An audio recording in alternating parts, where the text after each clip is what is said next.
참고 다니고. 네, 잘 지냈죠? 안녕하세요. 그동안 평안하셨습니까? 네. 오늘은 명화로 알아보는 나의 영성지수 제7번째 강의입니다. 영적 자폐아가 혹 바로 나 자신 아닐까 이런 주제로 말씀드리려고 합니다. 오늘 강의를 시작하기 전에 우리 지난번 강의 기억나시는 것 있으면 누가 먼저 말씀할까요? 예. 네, 저는 저번 강의 때 기억나는 게 이제 참 유부남으로서 가져야 할 어떤 그런 자세에 대해서 이제 와이프는 여성으로서의 인간이고 와이프를 제외한 나머지 여성들은 인간으로서의 여성이다. 네, 그 말이 기억이 났습니다. 아주 중요한 네. 핵심을 네. 되게 꿰뚫으셨습니다. 네. 내 아내가 여성으로서 인간. 그러나 다른 모든 여성은 한 인간으로서 이분이 여성이구나. 네. 그렇게 돼야 남자들이 여성을 이렇게 편안하게 또 자유롭게 만나면서 대화도 할 수 있고 소통도 할 수가 있습니다. 예, 아주 중요한 말씀입니다. 예, 저도 굉장히 중요한 얘기인 것 같은데 지난 시간에 가장 인상적이었던 게 남자는 여자에게서 이제 세 가지의 여성상을 원하는데 때로는 비너스 같은 연인 그리고 이브와 같은 친구 그리고 마리아 같은 그 어머니 상을 원한다고 그렇게 말씀을 하셨어요. 그래서 제가 이제 남편한테 그럼 나는 어떠냐 완벽하다고 그렇게 말씀하시더라고요. 알고 보니까 정말입니까? 남편분이 그러셨어요? 네, 저희 집 남편이 그러더라고요. 예. 네, 그 집 부인은 그렇지 않은가 봐요. 예, 뭐. 그 남편의 상태에 따라서 네. 어떨 때는 비너스 같은 여인을 아내에게서 원하고 어떨 때는 하와와 같은 또 어떨 때는 마리아와 같은 그런 여성상을 원하니까 이게 사실은 부부관계라는 게 늘 쉬운 건 아닙니다. 그걸 같이 맞춰주고 또 같이 호흡하면서 살아가야 하는 것이 부부이기 때문에 네. 그렇습니다. 아주 중요한 말씀입니다. 네.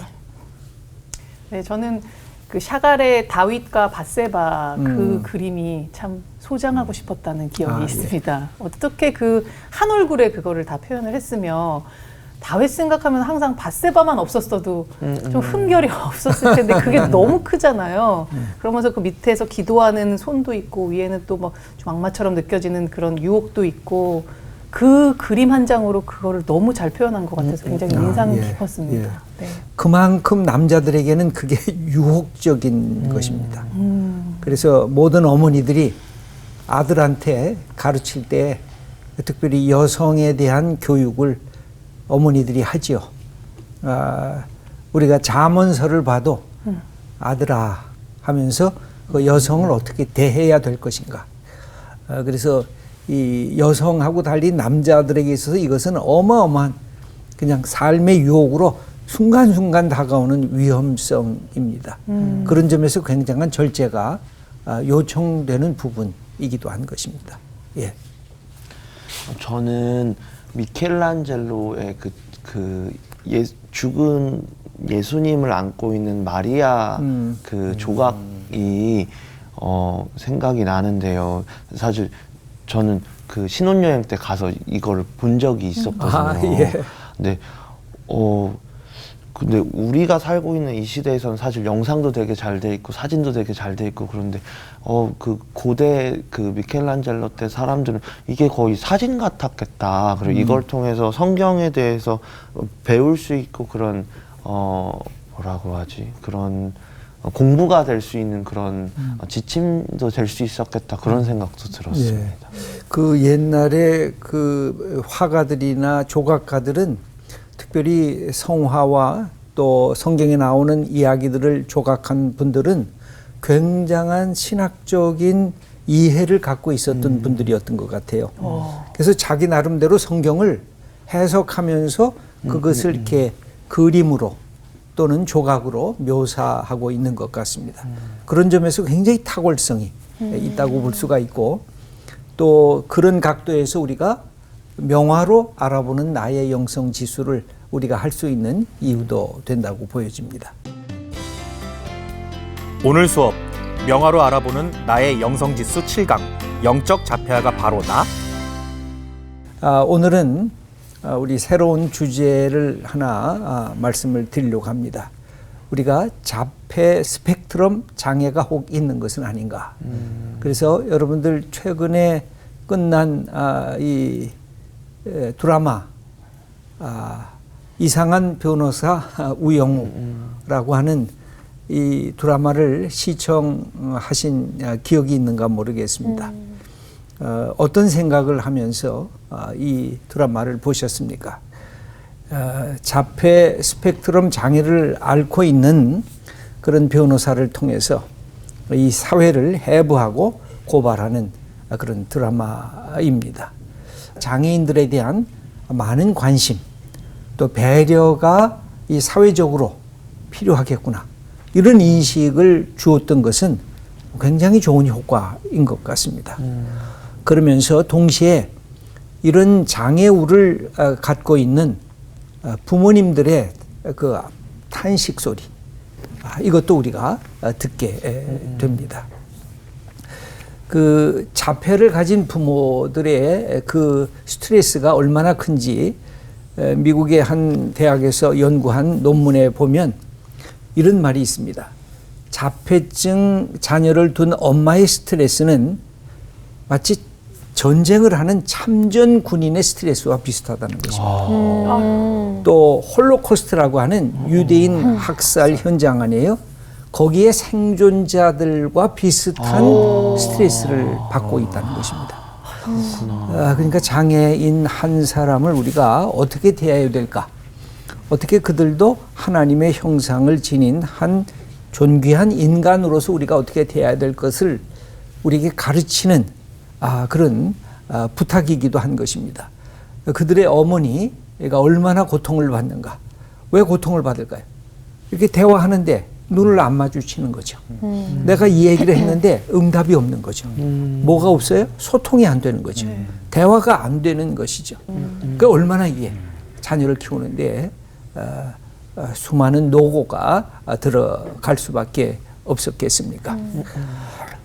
그런데 이 부분을 저는 뭐하고 견주려고 하느냐면, 하나님 앞에서 우리가 이런 자폐아적 특징을 갖고 있었던 적은 없었는가? 하나님은 우리를 찾아오시는데 우리는 쳐다보지도 않고, 하나님은 우리에게 말씀을 건네는데 난 몰라. 그러면서 도망가고, 아니 오히려 적대하고, 오히려 비난하고, 그러면서 하나님 없이 사는 것처럼 내가 살아가는 것이 아닌가? 마치 자녀들이 우리 엄마 언제 뭐 나 낳았어? 나 키웠어? 엄마 필요 없는데? 이렇게 이야기하는 것과 같은 우리의 모습은 없는가? 한번 우리가 돌아볼 필요가 있습니다. 이 자폐적 증세가 나타나는 몇 가지 특징이 있습니다. 먼저 그림부터 이렇게 보여주려고 하는데, 첫째는 자기 도취에 매몰될 때, 아주 우리가 잘 아는 나르키수스라고도 하고, 우리는 보통 나르치스라고 그렇게 많이 얘기를 하죠.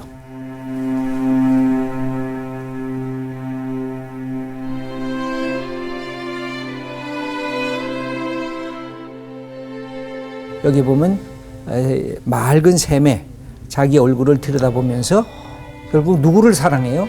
자기 자신. 자기를 사랑해. 누구를 사랑할 수 없어요? 남을 사랑할 수가 없어요. 모든 것이 자기에게 모든 시선이 집중되어 있고 관심이 집중되어 있어요. 그리스 로마 신화를 보면 에코라고 하는 요정이 있죠. 에코가 뭐예요? 메아리예요. 그래서 본래 이 요정은 수다쟁이 요정이었는데 저주를 받아가지고 남의 말을 되풀이할 수밖에 없어요. 근데 이 나르치스를 사랑하게 돼요. 근데 나르치스가 자기를 사랑하질 않아요. 그래서 이 나르치스에게 저주가 임하게 되는데, 너도 그러면 사랑할 수 없다. 그러니까 다른 사람을 사랑할 수가 없으니까 어떻게 돼요? 결국 자기만을 들여다보게 되면서 물속에 비친 자기를 그렇게 사랑하면서 여기 보면 왼손으로 물을 이렇게 딱 만지면서 자기 속에 빠져서 매몰되죠. 네. 그러면서 죽어서 이렇게 피어나는 꽃이 옆에 피어난 꽃이 수소나다. 그래서 수소나의 이름이 나르시시스예요. 이 나르시즘이 자폐 스펙트럼 장애와 비슷한 부분이 있습니다. 왜냐하면 자기 도취에 매몰되기 때문에 그렇습니다. 아까도 말씀드렸습니다만 자기 자신의 이미지만을 끊임없이 들여다보면서 자기를 사랑함으로 물속에 빠져 죽은 그 나르시스의 그 모습을 까라바조라고 하는 사람이 이렇게 그려놓고 있습니다.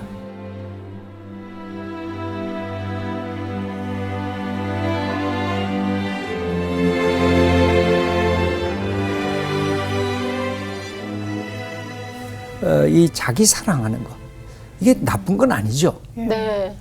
다 자기를 사랑하잖아요. 자기를 사랑하니까 아침에 일찍 일어나면 뭐부터 해요?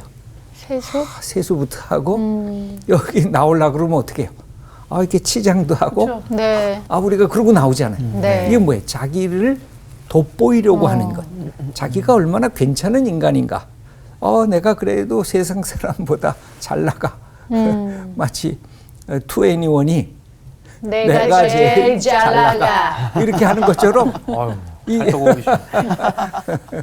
예, 이게 우리 속에 있죠. 이게 뭐 일종의 공주병이기도 하고 일종의 왕자병이기도 하고 우리에게는 알게 모르게 공주병과 왕자병이 있습니다. 근데 문제는 그게 병으로 이게 바뀌어지면 변질이 되면 똑같이 나르시스적인 자기 메모래. 그럼 뭐가 안 돼요? 남이 내 눈앞에 보여지질 않아요. 대화가 안 돼요. 소통이 안 돼요.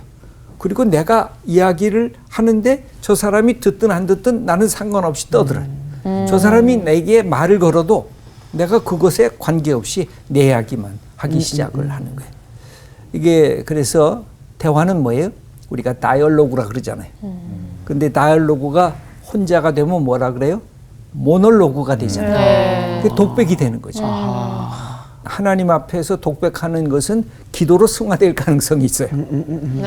근데 자기 혼자 있으면서 독백하는 것은 자꾸만 자기 속으로 침잠에 들어갑니다. 그래서 자기를 이렇게 이게 학대하는 경향까지 가게 되죠. 그래서 늘 모놀로그를 하실 때는 내가 누구를 향해서 모놀로그를 하나? 자기 자신만을 향해서 갇혀진 상태 속에서 이 독백을 하나? 아니면 내가 열려진 마음으로 오늘은 내가 오늘 사람들하고 많이 얘기했으니까 오늘 나하고 얘기를 하고 싶다. 그럼 괜찮은 거예요. 그게 자기 반성이죠. 자기 성찰이죠. 그거를 갖다가 하나님 앞에 오늘 내가 누구하고 같이 있었는데 내가 화났어요. 이거 어떻게 해야 되죠? 그때 제가 친구한테 화냈는데 그거 괜찮았나요? 그 하나님이 있다가 그때는 화내는 게 아니고 그때는 그 사람을 포용하는 거다. 그렇게 가르쳐 주세요. 그러면 모놀로그가 기도하면서 다이얼로그가 돼요. 이 나르시스적인 이 사고의 문제는 뭐냐면 부정적으로는 허영심에 들뜨고 타인에게 상처를 주고 민폐를 끼치죠. 그리고 어때요? 공감 능력이 상실된 모습으로 나타나니까 공동체나 사회성을 이게 파괴시킵니다. 우리가 함께 있는데 누가 나르시스적인 그런 특징을 갖고 있어요. 야, 내가 제일 괜찮지. 너희들은 아직 나하고 비교가 안 되지. 그 어쩌다가 한번 얘기했으면 선배니까 내가 인정을 할게. 근데 이게 반복이 되는 거예요. 너무 싫다. 당신 그렇게 잘났어? 실제 인물이 있으신 것 같은데요. 선배님 중에. 저한테? 네. 선배님 중에. 누구한테나 있어요. 우리 주변에 많죠. 선배님. 내가 제일 잘났지. 그렇게 되면 그것이 공동체성을 깨뜨려요. 우리가 다 싫어하잖아요. 우리가 뭘 좋아해요? 평등을 좋아하잖아요. 네. 또 요새 젊은 사람은 뭘 좋아해요? 공정을 좋아하잖아요. 네. 그러니까 누가 잘난 거를 내가 인정은 해도 지가 계속 잘났다 그러는 것은 인정은 안 하려고 그래요. 저 사람은 나보다 멋있네. 나보다 예쁘네. 나보다 말도 잘하네. 나보다는 노래도 잘하네. 인정할 수가 있죠. 근데 자가 발전하면서 그거를 확대 증폭을 하면 못 봐주는 거죠. 네. 왜? 나도 괜찮은 존재인데. 이런 비교의식이 들기 때문에 그렇습니다. 그래서 이 자가 발전을 하면서 이 나르시스적인 자폐아적인 특징을 가진 그 뒷면에는 뭐가 있을까요? 사실은 엄청난 열등감이 도사리고 있습니다. 그치. 그래서 누군가가 막 자기를 자랑하고 그러면 약간 그러셔도 돼요. 속으로 쯧쯧하고 안 됐다라고 생각하셔도 돼요. 또 좋은 의미로는 국률을 갖고 계셔도 돼요. 저 사람이 속에 뒤에 있는 열등감을 해결하려고 나한테 저렇게 큰 소리 뻥뻥 치고 있구나. 그럼 그것대로 귀여운 모습이구나 하고 생각하시면 또 그거를 이겨 나갈 수가 있죠. 이게 긍정적으로 그래서 과도하지만 않으면 자기 자부심의 밑거름이 될 수가 있습니다. 왜 그러냐면 누구나 다 나르시시즘의 요소를 갖고 있기 때문에 그렇습니다. 근데 이게 없으면 문제가 돼요. 자기를 귀히 여길 줄 알지 못하면 문제가 돼요. 네. 예수님도 우리에게 뭐라고 가르치셨어요?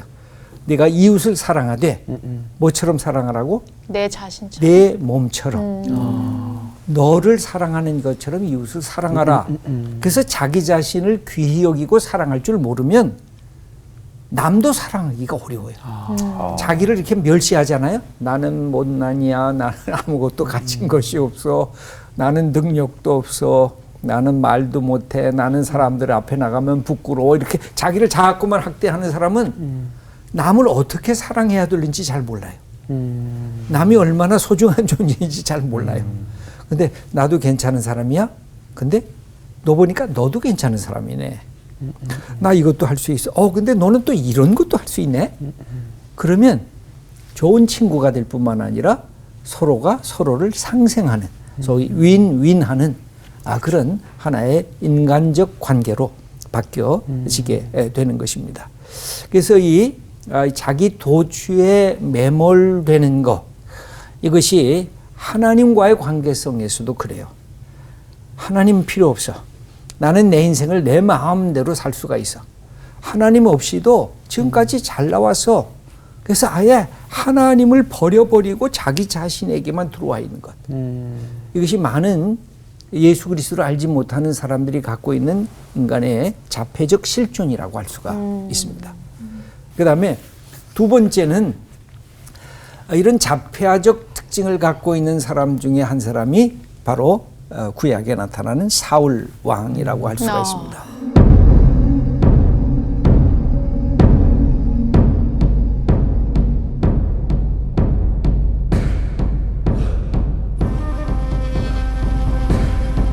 이 사울 왕은 처음 내가 이스라엘 민족의 지도자가 될 거라 그랬을 때 아주 겸손했어요. 네. 얼마나 겸손했냐면 한번 거기부터 먼저 볼까요? 사무엘상 9장 21절 말씀 홍가람님 한번 읽어주시죠. 사울이 대답하여 이르되 나는 이스라엘 지파의 가장 작은 지파 베냐민 사람이 아니니이까 또 나의 가족은 베냐민 지파 모든 가족 중에 가장 미약하지 아니하니이까 당신이 어찌하여 내게 이같이 말씀하시나이까. 사무엘이 와가지고 사울을 갖다가 내가 이제 이스라엘을 이끌어가는 지도자가 될 거다라고 그렇게 안수 주려고 할 때 나는 저 베냐민 지파의 제일 막내예요. 나는 정말 아무것도 못해요.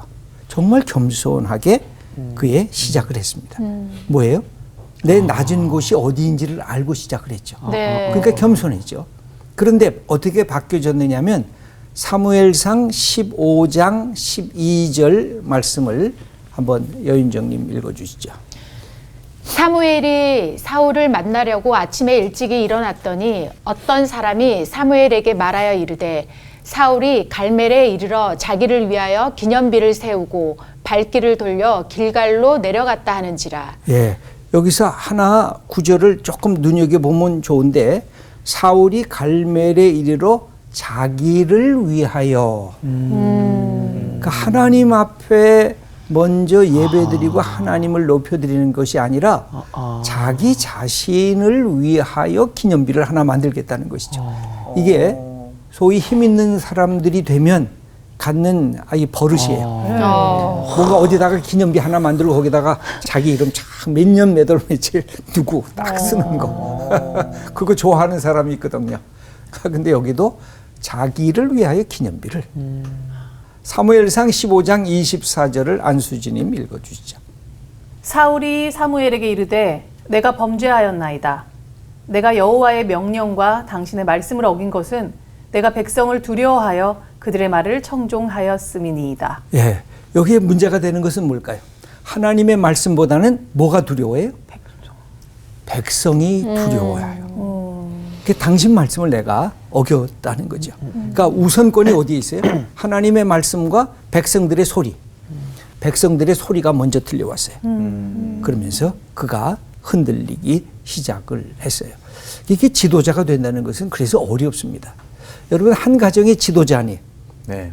남편이 지도자고 아내가 지도자고 네. 엄마가 지도자고 아빠가 지도자예요. 그때 우리가 여러 소리를 들어요. 근데 그때마다 우리가 흔들리잖아요. 근데 더 큰 소리, 그건 뭐예요? 말씀, 하나님의 말씀의 이야기. 그리고 하나님이 내게 가르쳐준 양심의 이야기. 네. 그리고 내가 여태까지 몇십 년 동안 내 삶에 훈련받았던 나의 인생의 가치관과 세계관에 대한 이야기. 그게 먼저가 돼야 이렇게 환경 속에서 다가오는 이야기들을 넘어갈 수가 있는 거죠. 근데 그게 무너졌던 거죠. 여기 보면 그림 두 개를 여러분들에게 소개를 먼저 하려고 합니다. 왼쪽 그림이 20대 초반 때 그린 그림입니다. 여기 보면 사울은 의심과 불만족의 눈초리로 창을 딱 쥐고 있습니다. 언제든지 수틀리면 창을 던질 준비를 하고 있고 지금 다윗은 옆에서 하프를 타고 있습니다. 이것은 우리가 잘 아는 대로 이 사울 왕이 정신적인 우울증에 걸리면서 누가 나를 위해서 좀 연주를 하게 해라. 그랬더니 다윗이 이런 재주가 있었습니다. 다윗은 음악도 좋아하고, 그죠? 음악 좋아하는 사람들이 참 좋은 사람들이에요. 왜냐하면 순수한 마음이 있어요. 너무 순수하기 때문에 위험하기도 해요. 그래서 너무 삐뚤어가기도 하거든요. 이 감정적으로 너무 흔들리기 때문에. 근데 이 다윗에게는 자기가 혼자 목동 일을 하면서 지팡이와 막대기를 갖고 이 짐승들과 이 싸움하기도 하고, 이렇게 멋진 야성을 갖고 있었던 그런 인물이었죠. 그런데 오른쪽 그림은 조금 더 심각한 것 같아요. 네. 거기 보면 왼쪽 눈을 이렇게 사울 왕이 가리고 있으면서 이제는 이 창도 완전히 붙잡고 있지를 못해요. 네. 느슨하게. 그런데 다윗은 뭔가 염려스러운 표정을 갖고 이렇게 눈치를 보면서 하프를 연주하고 있는 그런 모습입니다. 다윗은요, 연배로 보면 아들 나이였어요. 왜? 요나단, 아들이었던 요나단과 친구였잖아요. 그러니까 이 사울 왕의 위협이 될 수 없었던 사람이었어요. 이게 이 연령별로도 그렇고. 근데 어떨 때 문제가 됐을까요? 골리앗을 물리치고 다윗이 들어오는 것을 사울 왕이 가서 맞이합니다. 네. 그런데 그때 여인들이 네. 노래를 부르기 시작해요. 네. 무슨 노래를 불렀어요? 다윗은 천천히. 네, 다윗이 죽인 자는 만만이고 사울이 죽인 자는 천천이다. 이것 때문에 돌아간 거예요. 그러니까. 제가 왕이었어도 확 돌아갔을 것 같아요. 그랬을 것 같아요. 저도 그랬을 너무 것 이해돼. 같은데. 다윗장 그러니까. 우리 홍가람님이 저 사울 왕이었다. 이 얘기를 들으면 어떨까요? 그 자리에서 바로 끝냈지 다 않을까? 죽여버리죠. 여기 막 칼로 막. 내가 그런 사람이에요. 미안해, 너무 가격했네. 그 자리에서 친다고 칼을. 이 남자들의 세계에 있어서 이거는 어마어마한 충격으로 다가왔을 것 같아요. 왜냐하면 내가 모든 권력자인데 나를 무시한 거 아니에요. 내가 죽인 자가 천천히다. 그것만 했으면 문제가 하나도 없죠. 그죠. 근데 그 앞에다가 다윗이 죽인 자는 만만이다 그러다 보니까 이때부터 어떻게 됐을까요? 사울 왕은 자기를 가둬두기 시작했어요. 네. 저놈이 내 자리를 차지할 것이 아닌가. 그때부터 불안했어요. 그때부터 두려웠어요. 그때부터 저 다윗을 어떻게 하면 없애버릴까. 그러니까 사울 왕의 치적은 별로 없어요. 왕으로서의 치적이 아니라 저 다윗을 죽이려는 그 목표만을 향해서 세월들을 낭비하게 되죠. 그건 참 너무 안타까운 일이라고 할 수가 있는 것입니다. 그 다음에 세 번째는 뭐가 있느냐면 의도적인 마음 닫기와 거부가 있습니다. 렘브란트의 스테반의 순교라는 그림을 보시겠습니다.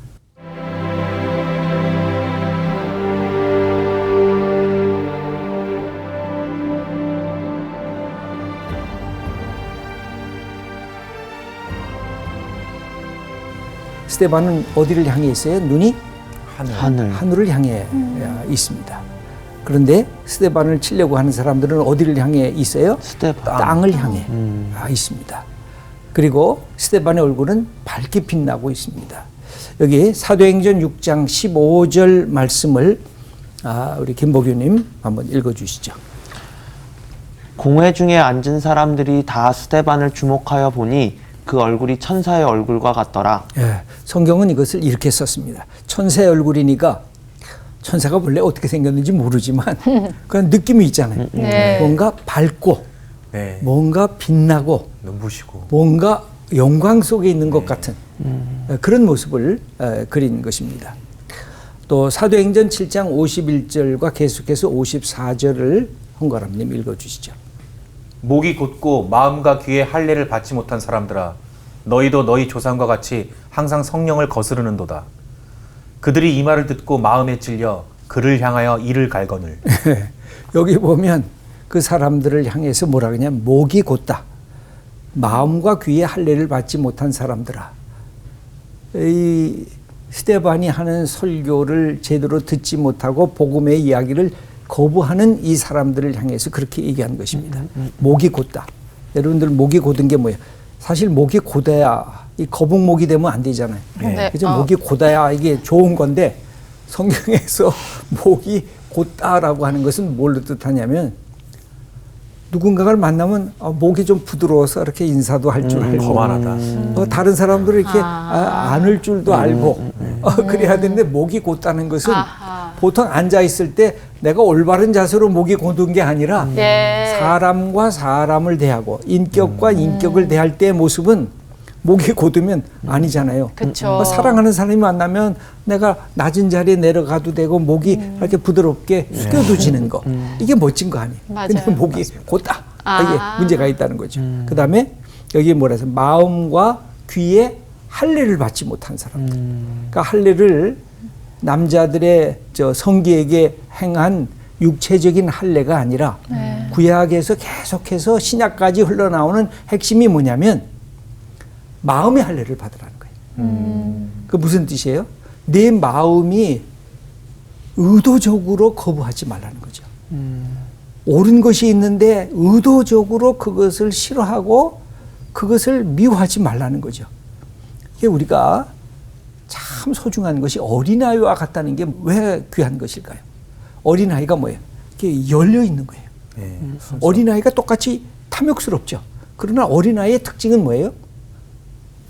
아빠가 얘기한다. 어른이 얘기한다. 그러면 그걸 다 받아들이려고 해요. 선생님이 얘기한다. 그래요? 하고 받아들이려고 해요. 네. 이 기독교인의 이 마음이 열려져야 돼요.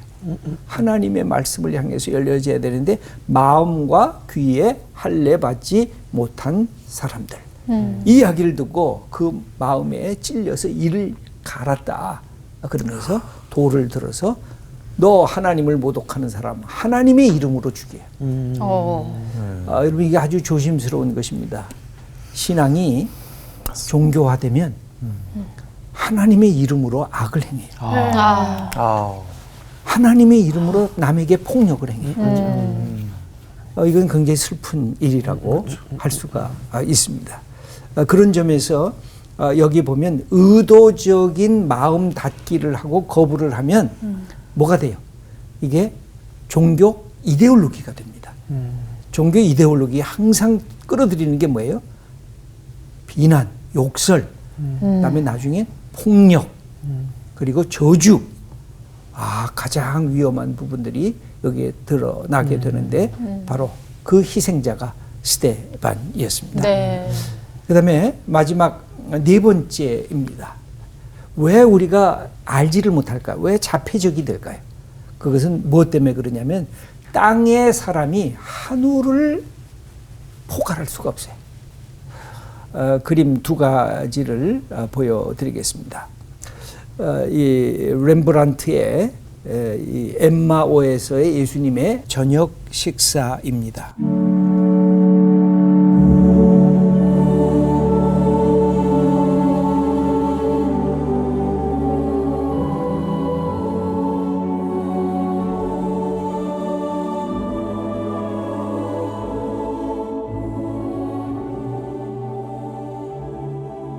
오른쪽 그림이 예수님의 후광이 막 빛나고 있어요. 예수님의 얼굴은 잘 안 보여요. 네. 근데 예수님이 저기 계신 건 분명한 것 같아요. 네. 그리고 제자는 어떻게 봐요? 의심에 찬 눈초리로 정말 내가 지금까지 알았던 예수님인가? 이게 초대교회 늘 그랬을 것 같아요. 이 정말 내가 예수님인가? 나 좀 만져볼게요. 내가 이거 창 뚫린데 내가 좀 볼게요. 손가락 좀. 손 못 박힌 거 내가 좀 볼게요. 정말 예수님이신가? 그래서 그 다음에 그린 그림이 왼쪽 그림인데 그 왼쪽 그림은 예수님이 아예 뚜렷합니다. 네. 네. 그리고 그 위에 후광이 이렇게 빛나고 있는 것을 볼 수가 있죠. 그래서 이게 뭘 뜻하느냐? 땅의 사람들이 하늘 인간을 완벽하게 파악할 수 없다는 것이죠. 지금도 우리 속에 하나님이 함께 계시는데 하나님이 나와 함께 계시면 우리가 잊어먹을 때가 있어요. 여러분 야곱의 얘기를 기억하십니까? 아버지도 속이고 형도 속이고 그래서 어떻게 해요? 생명의 위협을 느끼니까 엄마가 그랬어요. 야, 너 내 오빠 외삼촌 집에 가라 하고 보내잖아요. 네. 그때 빈털털이었어요. 아무것도 없었어요. 그러다가 누웠어요. 네. 근데 잠인가 꿈인가 잘 모를 때 갑자기 큰 환상을 보게 됐어요. 하늘에서 사닥다리가 이렇게 내려와서 땅에서부터 하늘까지 올라가면서 거기에 뭐가 천사들이 오르락 내리락 하는 것을 경험하게 되잖아요. 그때 야곱이 깨달은 게 뭐예요? 하나님이 나와 함께 계시는구나. 하나님이 바로 여기 계시는구나. 그래서 자기가 있는 장소를 뭐라고 바꿨어요? 벳엘. 하나님의 집이라고 하는 거. 벳은 집이라는 뜻이에요. 엘은 하나님이라는 뜻이에요. 벳엘. 여기에 하나님이 나와 함께 계셨구나. 야곱이 깨달은 것은 다른 것이 아니라 하나님은 안 계시고 아브라함의 하나님은 나와 상관이 없다 생각을 했어요. 근데 하나님이 자기를 계속 주목하고 지켜보고 계셨어요. 그거를 깨달은 거예요. 와, 하나님이 나와 동행했구나. 이게 내가 수고하고 내가 땀 흘려서 여기까지 왔는 줄 알았는데 어느 날 기도하면서 뭘 깨닫게 돼요. 하나님이 내 결정보다 더 큰 결정으로 하나님의 섭리 가운데 내가 여기까지 왔구나. 그 순간순간 하나님이 나를 도와주셨구나. 이걸 깨닫게 되면서 감사합니다. 내가 하나님을 찬양합니다. 이 고백이 있게 되는데 바로 늘 그것이 문제인 거예요. 우리의 땅의 이야기가 하늘 이야기를 포괄하지를 못하는 거예요. 그래서 우리가 왜 기도해요? 왜 예배를 드려요? 왜 말씀을 펴서 읽어요? 땅 속에서 이 땅의 이야기 속에서 하늘 이야기를 붙잡으려고. 그래서 기도하는 게 굉장히 큰 특권이에요. 여러분 기도하면서 내가 땅의 사람인데 하늘에 계신 하나님을 내가 붙잡는 거죠. 하늘의 섭리를 이 땅에 끌어들이는 거죠. 그래서 예배 드리는 것이고 말씀을 펴서 읽는 것이고 기도하는 것입니다. 누가복음 24장 16절 말씀 여인정님. 그들의 눈이 가려져서 그인 줄 알아보지 못하거늘. 예. 그래서 수평이 수직을 모르는 거죠. 일상이 계시를 모르는 거죠. 누가복음 24장 25절 말씀 안수진님. 이르시되 미련하고 선지자들이 말한 모든 것을 마음에 더디 믿는 자들이여. 예, 마음에 더디 믿는 것이죠. 항상 믿음의 자리가 어디예요? 마음입니다. 우리의 마음으로 믿는 것이죠. 근데 더디 믿는 거예요. 그럴 것 같은데 자꾸만 유보하는 거죠. 그 다음에 누가복음 24장 30절 말씀 김복규님. 그들과 함께 음식 잡수실 때에 떡을 가지사 축사하시고 떼어 그들에게 주시니. 예, 31절. 그들의 눈이 밝아져 그인 줄 알아보더니 예수는 그들에게 보이지 아니하시는지라. 거기 재미있는 것이 있어요. 떡을 먹으니까 일상적 삶 아니에요. 네. 그 순간에 하나님의 계시적 역사가 일어나요. 그래서 이 그림이 멋있는 건데 일상성 속에 예수님이 계신데 일상성 속에 예수님이 사라져요. 궁극적 계시가 올 때까지 이 계시는 일상성 속에 들어오고 일상성 속에서 다시 흐트러져요. 저는 이 사실을 제가 기도할 때마다 늘 그렇게 경험하거든요. 막 하나님이 계시는데 눈을 떠보는 순간 하나님이 어디 계시지? 내가 말씀을 펴서 막 읽는 동안 와, 하나님의 역사가 이랬구나 하고 감동받는데 다시 일상성 속으로 들어오면 다시 사라져요. 이게 하나님의 계시가 갖고 있는 독특한 점인 것 같아요. 언제까지? 주님이 다시 오실 때까지. 네. 아멘. 그래서 우리에게 중요한 것은 분명히 이 땅에 살기 때문에 이 땅을 굳건하게 밟아야 돼요. 내가 그냥 공중에 떠 있는 사람이 아니잖아요. 내가 서 있는 자리, 내가 하고 있는 내 직장, 내가 하고 있는 인간관계, 내가 갖고 있는 이 삶의 내용들을 우리는 굳건하게 붙잡아야 돼요. 그 순간에도 하나님이 내 삶을 이끌어준다고 하는 하나님의 그 약속을 우리가 붙드는 거. 그것만이 이 자폐아적 나라고 하는 이 자기만의 그 삶의 자리에 매몰되려고 하는 것을 해칠 수가 있어요. 그래서 우리를 개방시킬 수가 있습니다. 그래서 마지막으로 우리에게 적용하기 제가 한번 읽어보겠습니다. 내 마음은 생명, 진리, 사랑, 화평에 대해서 열려져 있는가? 특별히 좋은 것, 옳은 것에 향해서 열려져 있는가? 아니면 닫혀져 있는가? 어떻게 해야 진정한 개방된 영성을 우리는 가질 수가 있을까? 그것은 다른 것이 아닙니다. 예수 그리스도를 다시 생각하는 것이죠. 예수 그리스도는 하나님에 대해서 완벽한 개방성을 갖고 계셨어요. 동시에 우리 인간을 향해서 어마어마하게 넓은 가슴으로, 넓은 두 팔로 우리를 안으시면서 우리를 긍휼히 여기셨습니다. 그래서 우리가 진정한 영성을 갖는 그 비결은 예수님을 바라보는 것입니다. 네. 그래서 예수님 안에 나도 하나님을 향해서, 나도 사람을 향해서 그럴 때 이 자폐적 나 자신이 갖고 있는 그런 모습을 하나하나 부수면서 개방된 그 열려진 주님을 닮아가는 나의 모습으로 우리의 삶을 바꿔나갈 수가 있을 것입니다. 오늘 강의는 여기까지 마치겠습니다. 감사합니다. 감사합니다.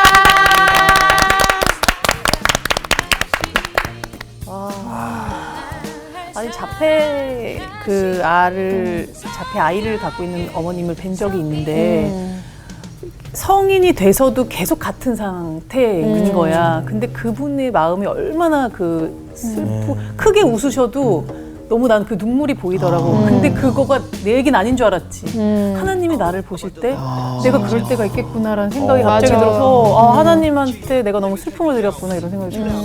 네, 오늘 CBS 트레이니언 호흡이 잘 맞으시더라고요. 네. 어떠셨어요? 저는 이제 그런 생각을 했어요. 이 생명, 진리, 사랑, 화평에 대해서 내가 열려져 있는가, 닫혀져 있는가.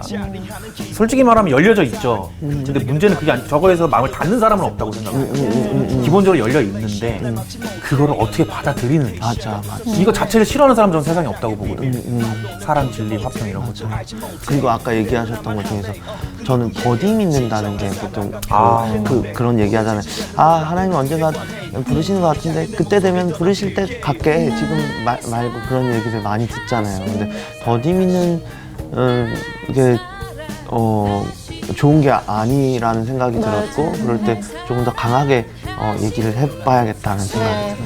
그 인간의 사람이 하늘의 사람을 알아보지 못한다라고 했을 때 아직까지 내가 영적인 뭔가 이렇게 눈이 닫혀 있는, 그러니까 앞에 주님이 계심에도 불구하고 알아보지 못하고 있는 자가 내가 아닌가 뭐 이런 생각도 했는데, 정말 하늘과 지금 이 땅을 소통할 수 있는 유일한 수단이 기도라는 사실 다시 한번 또 깨달았던 시간이었던 것 같아요. 네. 예. 하나님과 소통하는 오늘 하루가 됐으면 좋겠습니다. 네.